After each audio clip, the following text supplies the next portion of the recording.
ये देखो कितना खूबसूरत है, ये पहन के तो तुम किसी शहजादी की तरह लगोगी।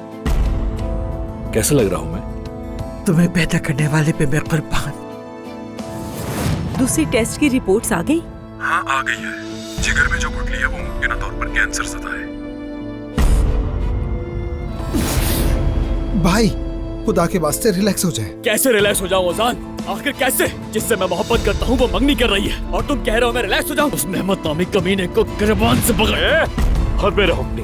क्या हो रहा है यहाँ? उमर, मेहमद, हमीद की रिपोर्ट में जो गुठली मिली है वो गालिबन खतरनाक लग रही है। ये बात अभी सिर्फ तुम और मैं जानते हैं बेटी, और किसी को पता नहीं चलनी चाहिए। मेरा सांस लेना भी मुश्किल हो गया है। तुम जानती हो ना मैं कल मंगनी कर रही हूँ। बताओ मुझे आखिर मसला क्या है तुम दोनों का? हाँ सुन रहा हूँ मैं।